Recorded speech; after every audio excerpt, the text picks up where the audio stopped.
Les Américains et les fantoches ont envoyé des équipes de sabotage, instruits, équipés par les Américains, etc. Et nous les avons pris. Peut-être vous avez entendu parler, n'est-ce pas, des procès. Oui. Et vous en avez pris souvent, à diverses reprises? Assez souvent. Est-ce que vous avez peur que les Américains portent la guerre au Nord-Vietnam? Nous n'avons jamais peur, n'est-ce pas? Comme les Français aussi, on dit que peur n'existe pas. Est-ce que vous pensez, Monsieur le Président, qu'il y a une solution militaire à la guerre du Sud-Vietnam? Non. Parce que vous savez que le peuple Vietnam, c'est un. Et le pays du Vietnam, c'est un. Les Américains ont fait une guerre d'agression, comme qui dit, c'est une guerre non déclarée.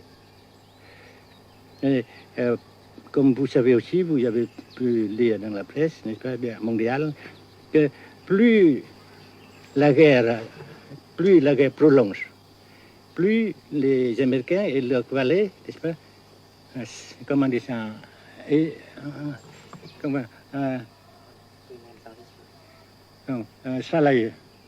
s'enliser, et plus ils supportent des échecs, comme vous savez récemment, n'est-ce pas? Par conséquent, la guerre ne peut pas durer éternellement. Et je suis très heureux que les politiciens haut placés français ont reconnu cela. Vous pensez que le général de Gaulle pourrait en quelque sorte, à un certain moment, arbitrer le conflit? Arbitrer, qu'est-ce que vous comprenez par le mot arbitraire? Nous ne sommes pas des équipes de football. Mais au-delà des accords de Genève, si je ne me trompe, une idée du général de Gaulle est la neutralisation de tout le sud-est asiatique. Est-ce que c'est une idée qui vous semble intéressante? Comme j'ai déjà dit quelquefois, c'est une idée intéressante. Mais ça dépend encore, n'est-ce pas, de la volonté de ces peuples et la manière comment on procède à réaliser. C'est une grande question, n'est-ce pas? Et je ne peux pas dire que je suis d'accord. Et je ne dis pas que je ne suis pas d'accord, n'est-ce pas? Mais parce que vous dites, par exemple, fleurs.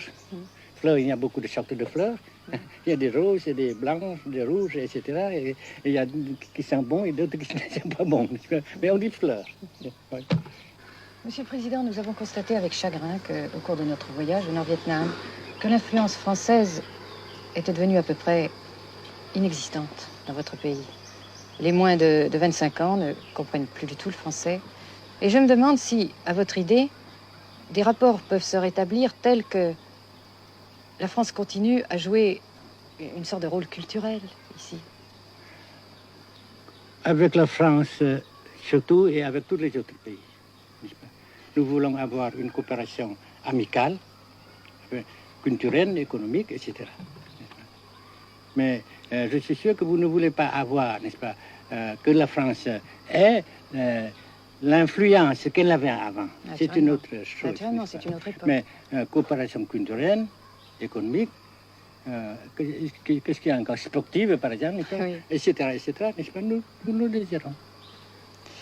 Si la guerre se cristallise au sud et se poursuit encore pendant quelques années, pensez-vous que l'avenir économique du Nord-Vietnam soit viable? Je suis sûr que c'est non seulement viable, mais ça progresse. Parce que vous avez vu vous-même, vous avez constaté vous-même qu'ici, nous travaillons beaucoup, notre peuple travaille beaucoup, avec abnégation, n'est-ce pas, et avec dévouement, avec enthousiasme. Et d'un côté, nous travaillons pour, comment dirais-je, principalement, n'est-ce pas, de nos propres forces, de nos propres... Et aussi, nous avons, n'est-ce pas, l'aide fraternelle des pays socialistes, n'est-ce pas? Alors, nous, jusqu'ici et après cela, n'est-ce pas, nous avons déjà réalisé des progrès. Pas très grand comme nous voulons, mais nous avons réalisé des progrès. Et dans l'avenir, nous progressons de même. Mais vous mentionnez là l'aide des pays socialistes. Est-ce que cette aide ne s'est pas trouvée légèrement compromise à la suite du conflit idéologique entre la Russie et la Chine? Non, parce que ces questions, n'est-ce pas, différences idéologiques entre nos différents partis frères, c'est nos affaires intérieures. Ça passera. Et l'unité, ça se fera. Mais l'aide fraternelle continue et continuera. Et c'est très précieux aussi pour nous. Bien sûr. Mais certains ont l'impression chez nous, Monsieur le Président, que le Nord-Vietnam se trouve actuellement assez isolé, asphyxié même, et que politiquement, il pourra difficilement éviter de devenir une sorte de satellite de la Chine. Qu'est-ce qu'on peut répondre à cela? Jamais.